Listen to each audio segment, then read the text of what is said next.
Prime Minister.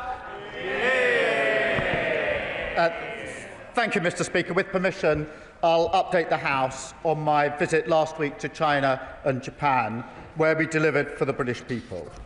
Mr. Speaker, with events overseas directly impacting on our security and the cost of living, I made it a founding principle of this government that after years of isolationism, Britain would face outwards once again.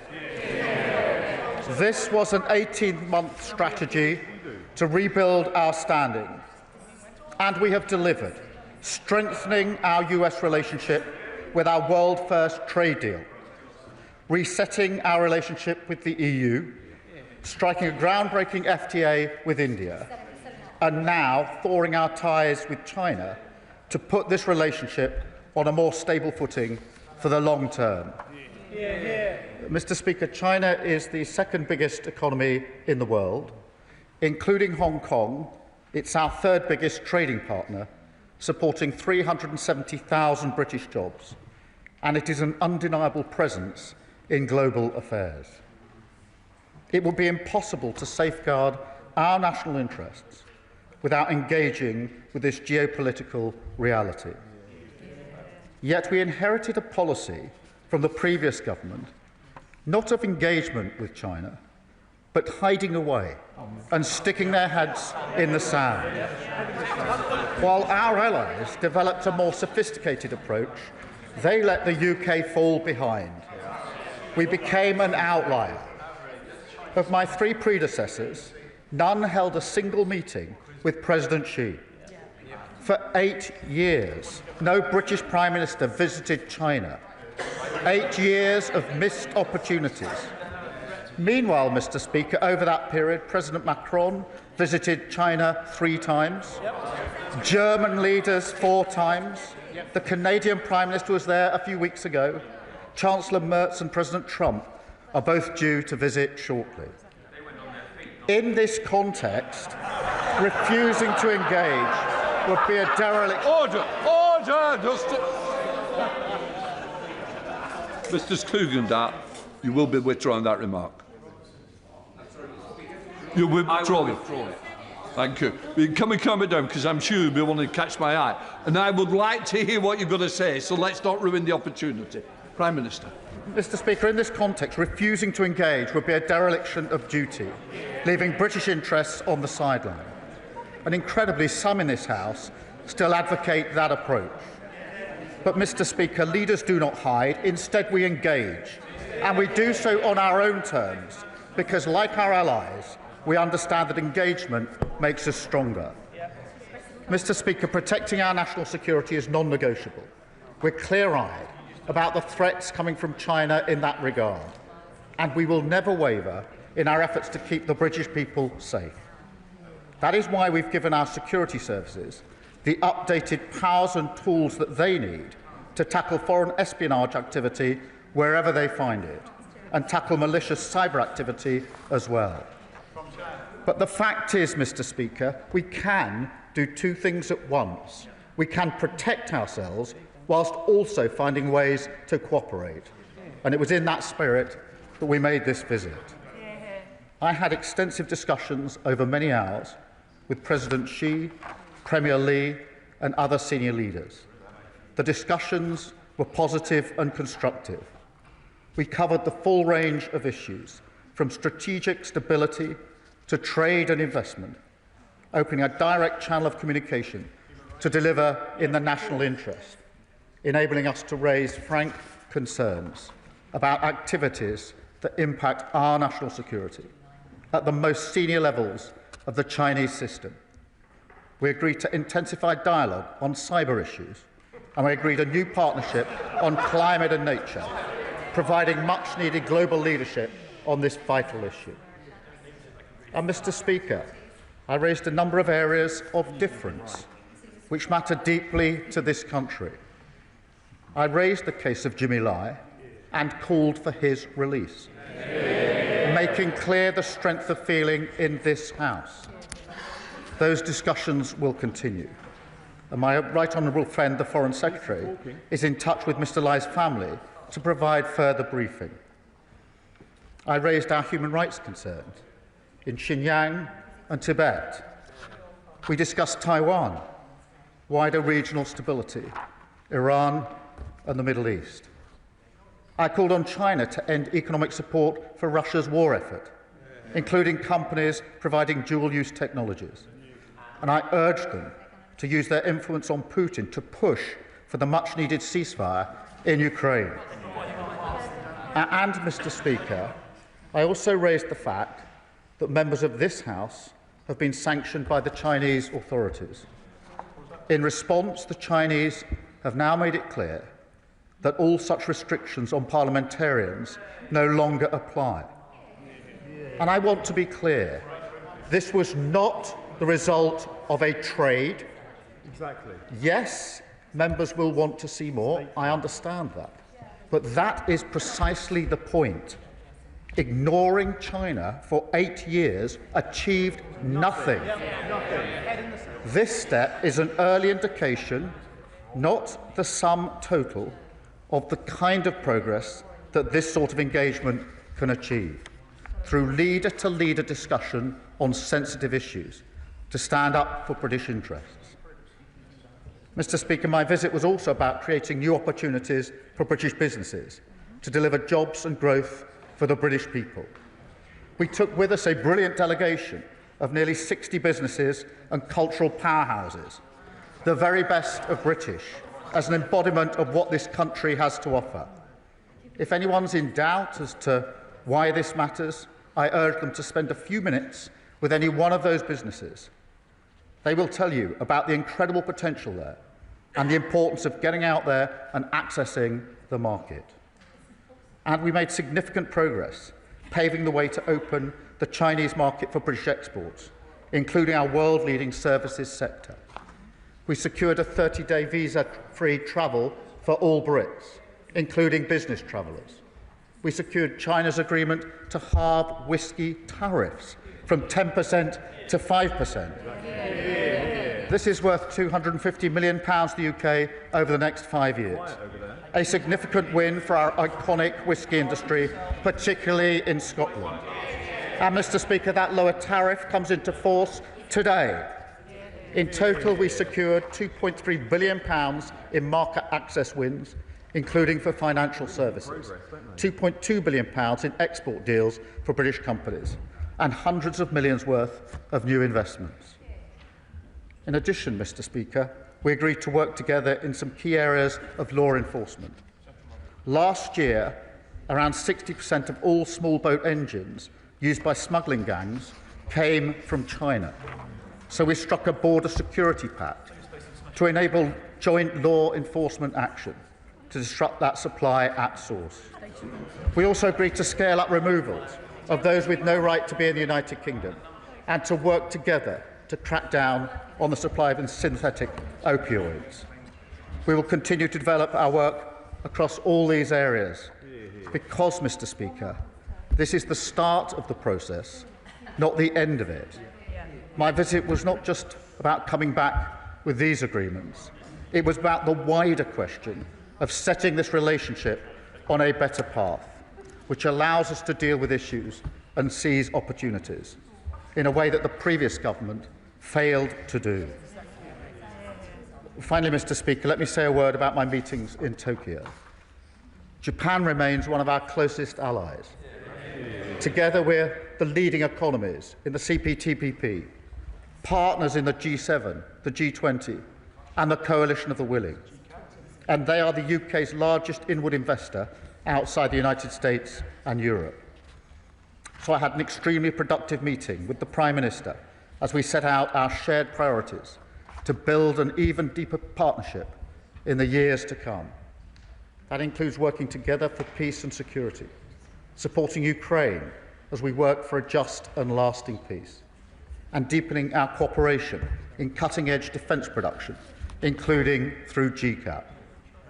We discussed how we can boost growth and economic resilience by developing our cooperation, first in tech and innovation, where we are both leaders, second in energy, where Japan is a major investor in the UK, and third in trade, where we're working together to maintain the openness and stability that our businesses depend on. That includes expanding the CPTPP and deepening its cooperation with the EU. We will take all of this forward, Mr. Speaker, when I welcome the Prime Minister to Chequers later this year. So, Mr. Speaker, this is Britain back at the top table at last, facing outward, replacing incoherence and isolationism with pragmatic engagement, replacing naive posturing with the national interest. In dangerous times, we're using our full strength and reach on the world stage to deliver growth and security for the British people, and I commend this statement to the House.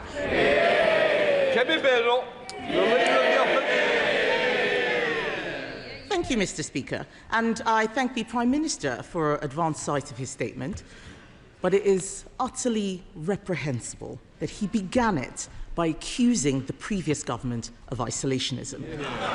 The same Conservative government, the Business Secretary is laughing, just that we'll tell him, the same Conservative government that led the world in our response to the invasion of Ukraine, that signed a vital strategic alliance in AUKUS.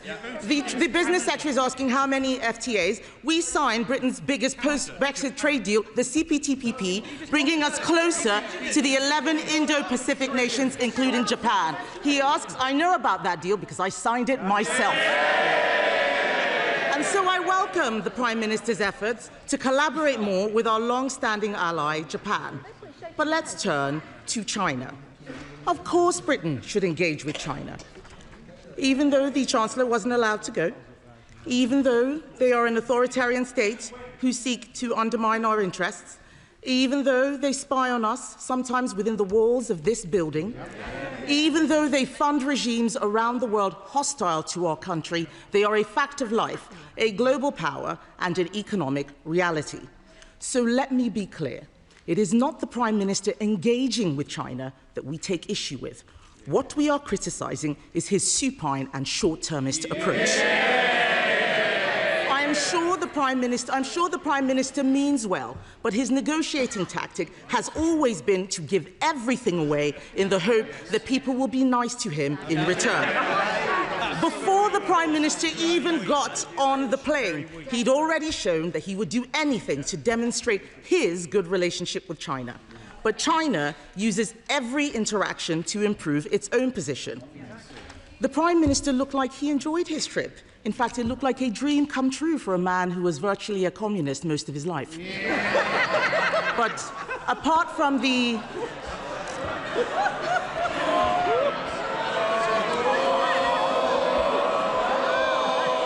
Mr. Speaker, apart from the Labubu doll in his suitcase, and I hope he's checked it for bugs, he has come back with next to nothing. We all want cheaper tariffs for Scottish whisky, but if the Prime Minister bothered to speak to the whisky industry like I did 2 weeks ago, he would know that what they really need is cheaper energy and lower taxes. What else did he get? Visa-free travel. China already offers this to other countries. It's not big enough for a prime ministerial visit. But the worst thing, Mr. Speaker, the worst thing was the Prime Minister claiming a glorious triumph with the lifting of sanctions on 4 Conservative MPs, as if he'd done us a favour. Let me tell him, those MPs were sanctioned because they stood up to China. They stood up against human rights abuses. They stood up against the country spying on our MPs in a way that he wouldn't dare. Those people don't want to go to China. The Chinese know that. They know that they are giving him something that costs absolutely nothing. Why can't the British Prime Minister see that? And I say to you, Mr. Speaker, and the whole House, like with the Chagos Islands, the Prime Minister has been played. China is about to build an enormous spy hub in the centre of London, a ransom he had to pay before he could even get on the plane. I would never allow Britain to be held over a barrel like that. Yet again, the Prime Minister has negotiated our country into a weaker position in the world. His entire economic policy is to tax business more, regulate them harder, and make energy so expensive that we deindustrialize. And then we can import Chinese wind turbines, Chinese solar panels, Chinese batteries for electric vehicles, all manufactured in a country that is building a coal-fired power station every other week. Did he speak to them about that? What did his trip achieve for Jimmy Lai? Nothing. Did China promise to stop fueling Putin's war machine in Ukraine? Doesn't sound like it. What did this trip achieve for the Uyghurs who are being enslaved? Absolutely nothing. Have China agreed to stop their relentless cyber attacks? Have they? We all know the answer to that. The reality is that China showed its strength and Britain was pushed around, literally. It is no wonder, Mr. Speaker, that President Xi praised the Labour Party because the Conservatives stood up for Britain. We don't get pushed around. Britain is a great trading nation. Of course we should engage with other countries, even hostile ones. Order. Mr. Kyle, you said to me when you go into China how well you will behave. Oh, you owe me a big thank you. You're not showing it today. Come here, Benno. Mr. Speaker, I'm not worried about the business secretary. The entire business community thinks he's a joke and doesn't know what he's talking about. So, as I was saying, of course we should engage with other countries, even hostile ones. But we need to do so with our eyes open and from a position of strength. And that requires a Prime Minister and a government that puts our national interest first.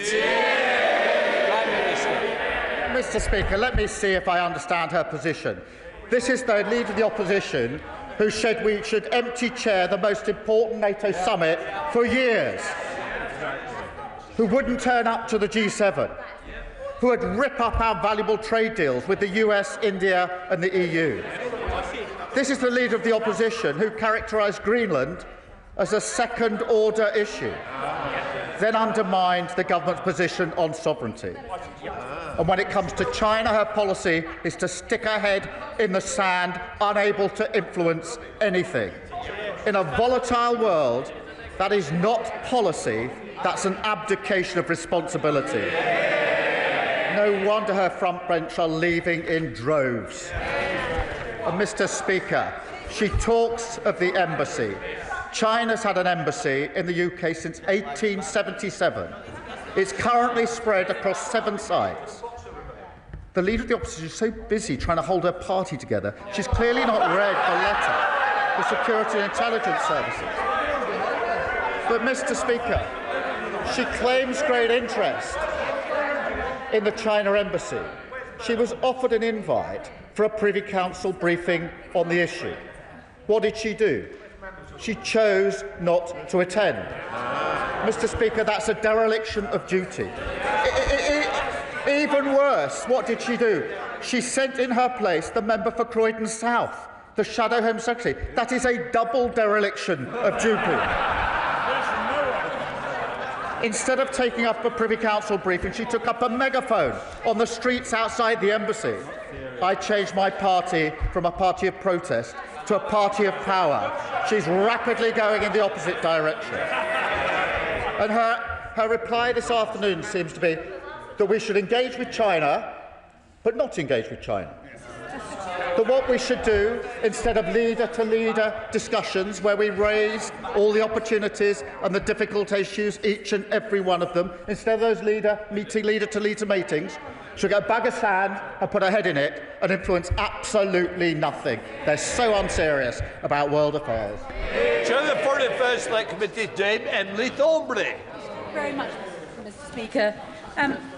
I'd like to thank the Prime Minister for his statement, and I'm pleased to see that his trip went so well. This morning, I was in touch with the Scotch Whisky Association, who want me to convey their congratulations to the Prime Minister for securing reduced tariffs to China. But there is, of course, more work needed. A Prime Minister's job is never done. The biggest overseas market for whisky is, of course, the US, where the tariff is still too high.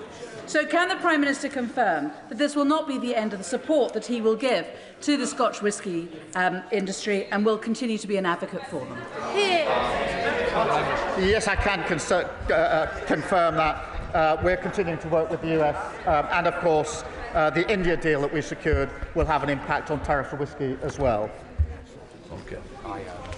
Leader of the Liberal Democrats, Sir Ed Davey. Thank you, Mr. Speaker. And with your indulgence, can I start by paying tribute to my friend Jim Wallace, one of the great Scottish Liberals, and offer our thoughts and prayers to his family and many friends. Jim devoted his life to public service, his Christian faith, and the cause of liberalism. But, Mr. Speaker, his judgment wasn't always impeccable, for it was Jim who gave me my first job in politics. As opposed to your last. We will miss him. Turning to the statement, can I thank the Prime Minister for advanced sight of it? I listened to the Conservative leader, whose position now seems to be to oppose trade with the world's biggest economies. So much for global Britain. But with Mr. Speaker, with President Trump threatening tariffs again, just because of the Prime Minister's trip, with Vladimir Putin still murdering civilians in Ukraine, now more than ever, the United Kingdom must forge much closer alliances with nations who share our values, our belief in free trade, and our commitment to our mutual defence. But China is none of those. The Prime Minister's main focus should be on the closest possible ties with our European neighbours, our Commonwealth allies, and our friends like Japan and Korea. So once again, he has made the wrong choice. However, unlike the Conservative Party, we think he was right to go and engage. But just like with President Trump, he approached President Xi from a position of weakness instead of a position of strength, promising him a super embassy here in London in return for relatively meagre offers from China. He rightly raised the case of Jimmy Lai, whose children fear for his health after 5 years held in captivity. So will the Prime Minister tell us what Xi said to give him confidence that Mr. Lai is now more likely to be released? Did he also challenge Xi over the bounties on the heads of innocent Hong Kongers here in the United Kingdom? Or the revelations that China hacked the phones of number 10 officials for years? In other words, did he stand up for Britain this time? And yet again, Mr. Speaker, the Prime Minister had to spend time on a foreign trip responding to revelations about the vile paedophile and sex trafficker Jimmy Epstein and his relationship with Lord Mandelson. The Prime Minister has rightly said that Mandelson should resign from the other place. But since he hasn't, will he back a simple piece of legislation to strip him of his peerage? Surely this House could pass it tomorrow. Prime Minister. Can I start by offering my deep condolences on behalf of the government in relation to Lord Wallace? He was a kind and decent man, and I know he'll be sorely missed on the Liberal Democrat benches, and may he rest in peace. In relation to the approach to China, of course we need to build stronger alliances with our key partners, and that's what we have been doing, particularly with the EU. But he's wrong. It's not a choice between doing that and engaging with China. One can do both, and that is what we're doing. And I think it's more important where there are opportunities and sensitive and really important disagreements to have a meeting to discuss them. Because the House is violently agreeing that there are issues that need to be discussed. The difference between us is we think that having a leader-to-leader meeting to discuss those issues is better than sticking your head in the sand if you really want to influence things. So we can do both. In relation to the points he raised, yes, I did raise the case of Jimmy Lai, and we've now spoken to his family about that discussion. Yes, I did raise the case of Hong Kong. I raised a number of human rights issues, as I listed. The point was, by being in the room, having the debate one-to-one with the leader at leader level, it was possible to raise those issues. There is, frankly, no point standing in this House shouting and screaming about issues if you're not prepared to get in the room to discuss them. It gets you absolutely nowhere. Chair of Business Committee, Liam Byrne. Thank you very much, Mr. Speaker. I want to welcome the Prime Minister's serious engagement with serious power. It is essential to safeguarding our national interest. Mr. Speaker, the complexities of China require from Britain a whole-of-society approach, which is completely impossible until the government publishes a clear China strategy to explain what is off-limits and how we're going to rebalance competition with Chinese industry that is 6 times over-subsidised compared to our firms. Now, last week in Europe, I heard very clearly from our partners that they are worried that the lackadaisical approach to policing Chinese competition risks deeper integration with Europe. The EU has 143 trade measures in place against Europe. We have none. So will the Prime Minister now follow through his meetings last week and publish a strategy coordinated with our allies so we can take out the guesswork and put in place the guardrails for this important relationship? Prime Minister. Can I thank him for his question? Obviously, the general approach was set out in the Lady Mayor's banquet speech I gave just before Christmas. On the point he makes about Europe, this is a really important point. As I mentioned, President Macron went to China just a few weeks ago. Chancellor Merz is due to go very shortly, and he won't be surprised to learn that the three of us, as the E3, discussed in advance the approach we would take, and we'll discuss during the visits and afterwards the outcomes and how we go forward as a group of European nations. Father of the House, Sir Edward Lee. What absolutely unites everybody in this place is absolute outrage at the treatment of Jimmy Lai, a British citizen whose only crime is to campaign for democracy and to ask the Chinese to obey the spirit and the letter of the agreement that we made with them solemnly before the 1997 takeover. Now, the Prime Minister, I saw at the weekend, said he'd raised respectfully with the latest Chinese emperor the case of Jimmy Lai.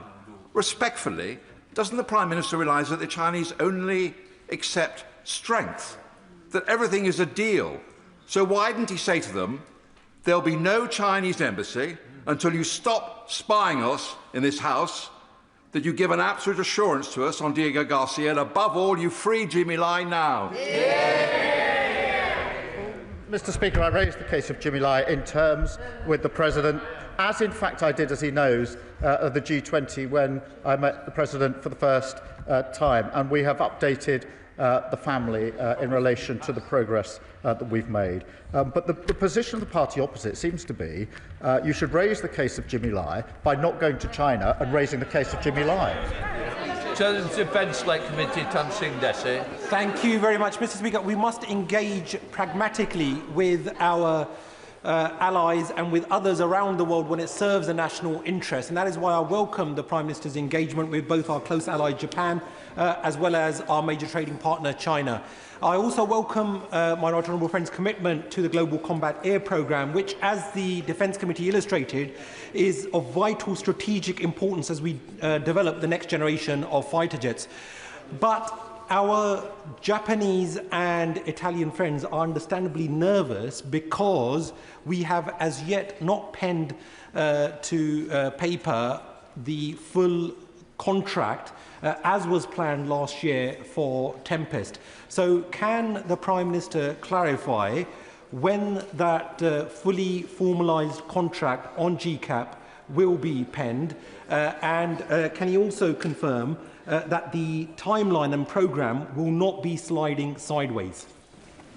Prime Minister. Can I thank him for raising this programme, which is a very important programme. He'll be pleased to know I did discuss it in my discussions with the Prime Minister in Japan, and we will be publishing our defence investment plan shortly. Tom Tugundar.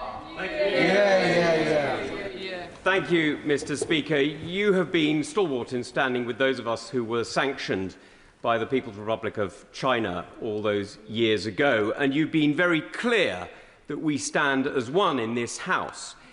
Do you not find it as surprising as I do that the Prime Minister has come back with a deal that lifts the sanctions on those 6 of us who are still in this House, but not the one who isn't, nor the lawyers, advisers and academics who support the work of this House? Is this not a direct affront to the democracy of this place, an attempt to divide and conquer that we've seen China play against the European Parliament and, sadly, has tricked our government too? Prime Minister. Well, Mr. Speaker, I thank you for raising this point. I know how much it matters personally to him and to the others that he referenced. I did raise it directly, and that got the response that restrictions do not apply to parliamentarians. I accept the challenge that we need to go.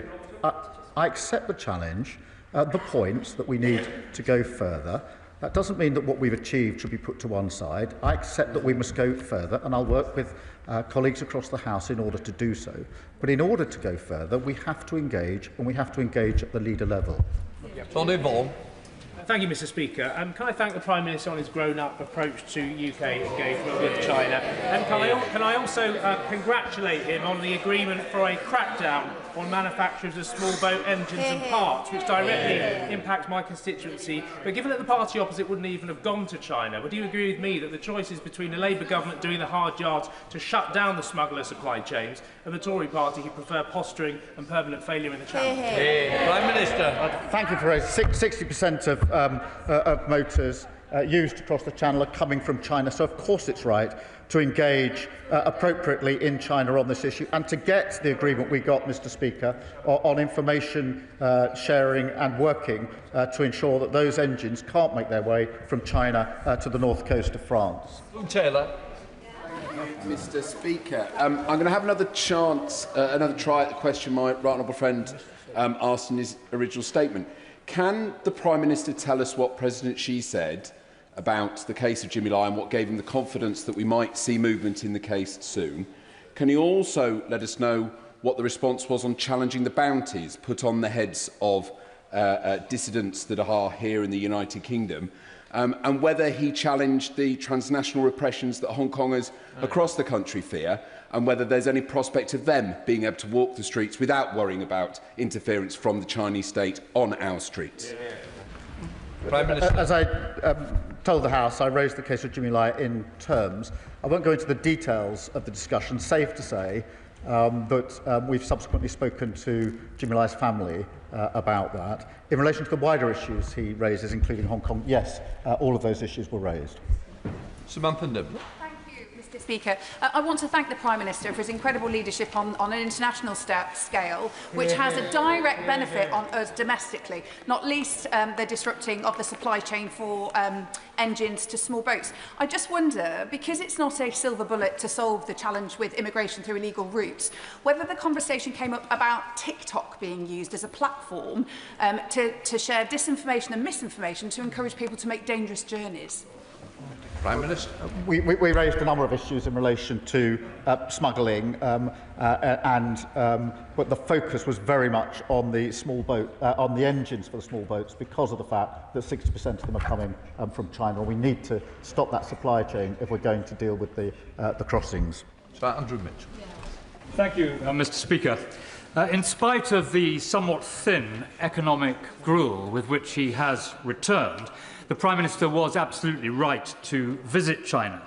But if I may return to the issue of human rights, and in particular Jimmy Lai, did the Prime Minister say, as the whole House would have wished him to say, that this British citizen, nearly 80 years old, held in solitary confinement and denied the chance to practice his religion, should surely receive clemency and be returned to the United Kingdom, or did he merely deliver a written note? Minister. No, I didn't deliver a written note. I engaged seriously on the issue, as he would have expected me to, and went into the details of the case that I was making in the way he would have expected me to do so. Rachel Blake. Thank you, Mr. Speaker. My constituent, the journalist and democracy campaigner Jimmy Lai, was convicted under Hong Kong's draconian national security law.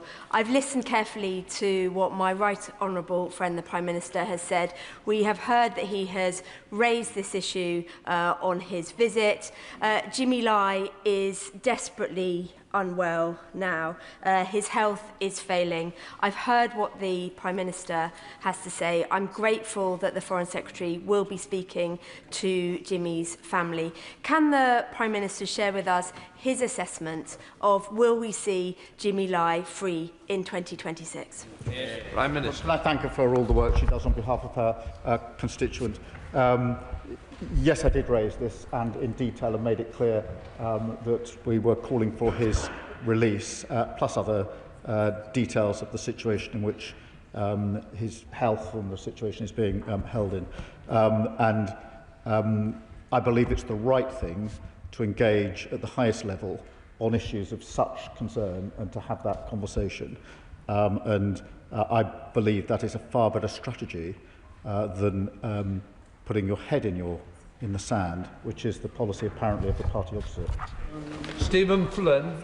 Mr. Speaker, as you will be aware, when the Prime Minister was in China and Japan, he gave comment that Andrew Mountbatten Windsor should testify before Congress in the United States. What the Prime Minister chose not to do was to offer an unreserved apology to the victims of Jeffrey Epstein for appointing his other friend, Peter Mandelson, as the ambassador to the United States of America. So now that he's back from China and Japan, will he take this opportunity to do just that? And does he agree with myself that Peter Mandelson should be subject to a police investigation for potential criminality whilst in public office? Prime Minister, there is a statement. Only SNP could go about this in the way. Instead of welcoming the halving of tariffs on Scottish whisky, he raises things that have got absolutely nothing to do with China or Japan. Only the SNP have got no interest at all in delivering for Scotland. Prime Effort.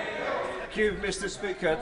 Does the Prime Minister recall that during the time of Brexit negotiations that the Tories told us that we had more to gain outside of the EU than inside, and that within days of Brexit we would be signing trade deals with the US and China that would be bigger than the trade deals that existed with the EU? Now we don't want that. What we got was a botched Brexit and isolated from our European neighbours, and now they want to extend that isolation to a global scale.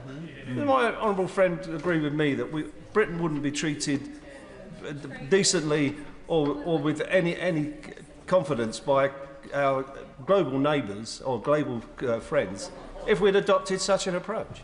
Well, can I thank you for raising this period in our history, because, of course, this is 2015-2016. The party opposite had a manifesto in 2015 which dealt with the question of a referendum in relation to Brexit. It also set out their position on China. Mr. Speaker, I had a look at it this morning, 2015, that very manifesto, to strengthen economic links with China, including seeking a free trade agreement. That used to be their position. Then they veered to the other side of the road, and now they stick their head in the sand and pretend that they can influence events.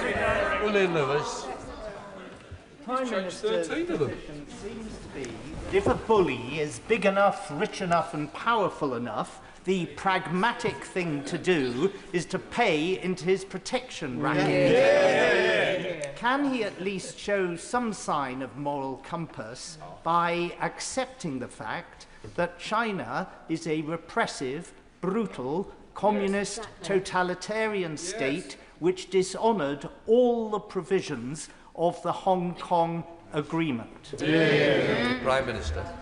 Their position seems to be that if one has concerns in relation to China, their position seems to be the pragmatic thing to do is to buy a bag of sand and put your head in it.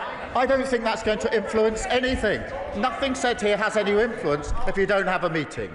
Thank you, Mr. Speaker. I want to congratulate my right honourable friend on last week's handsome wins, including visas in China. I just wondered if the same issue arose in Japan. I did a brilliant visit to the Japan London School in my seat the other day, but they are finding the dogmatic visa changes made by the Conservative government burdensome. So will you look into that? And also praise the contribution of the Japanese enacted from sushi to bilingual education. Well, Mr. Speaker, we had very productive meetings in Japan. Amongst the discussions was how we open up to more trade between our two economies. Richard Tice. Thank you, Mr. Speaker. The Prime Minister said that this visit to China was good for British jobs. So, having wrongly granted consent to the super Chinese embassy, can he confirm that it will be built with brilliant British steel from Lincolnshire as opposed to Chinese steel? It was this government that took the action on Scunthorpe to make sure we have British steel at Scunthorpe, one of the proudest things I've done. John Brady. Thank you, Mr. Speaker. I welcome the Prime Minister's statement, facing into the world as it is. Mr. Speaker, Des Brown, Baron Brown of Ladyton, is retiring from the other place after decades of distinguished public service as a Labour MP for Kilmarnock, Defence Secretary, and his work on the prevention of the spread of nuclear weapons.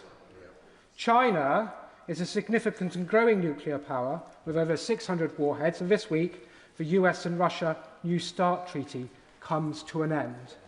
Can the Prime Minister tell me if the UK is engaging with China at the highest levels to prevent the risk of nuclear weapons and combat nuclear proliferation.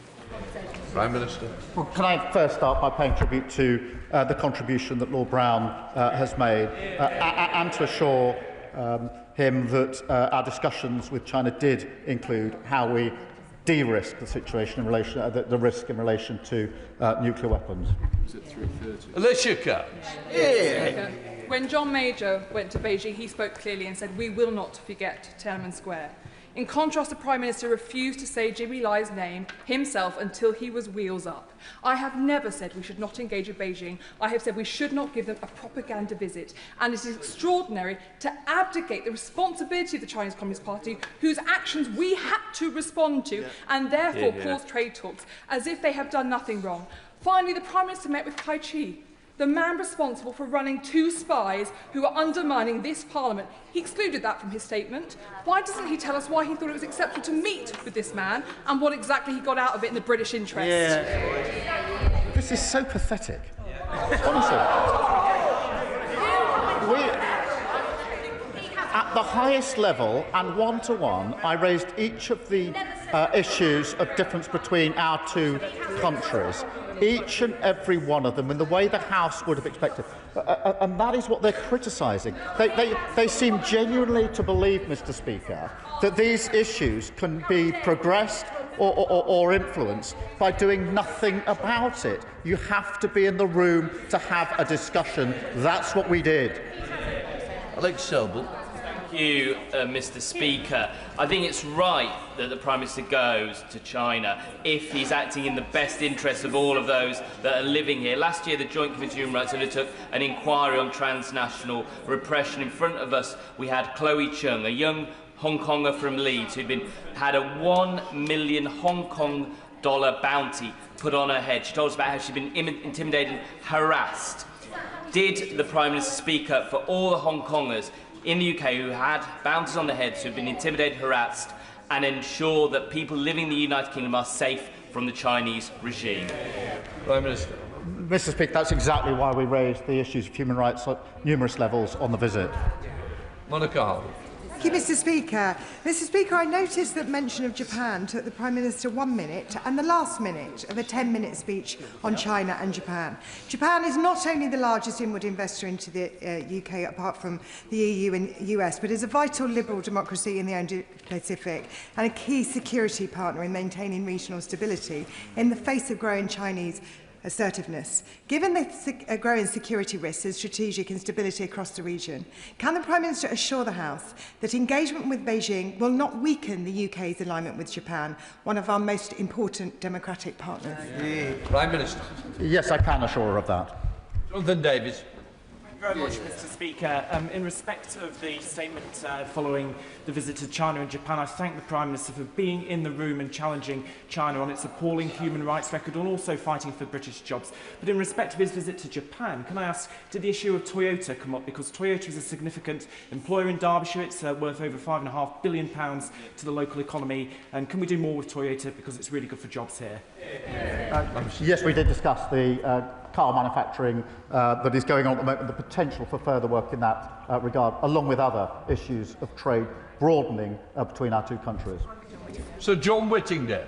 The Prime Minister will be aware that some 80% of the sanctioned dual-use items that Russia needs for its drones and missiles that it is firing at civilians and children on a daily basis come from China. He says that he raised this. Did he get any assurance that China will stop supplying Russia? No. Well, he's right to draw attention to this, and that is precisely why I raised it again in terms. I won't go into the details of the discussion, but I did raise it for the very reasons that he sets out. And across this House, we're absolutely committed to a just and lasting peace in Ukraine, and this has been an issue of concern for some considerable period, which is why I raised it. Amanda Martin. Mr. Speaker, I welcome the Prime Minister's recent engagement in Tokyo and the strengthening of our relations with Japan as a key economic and strategic partner.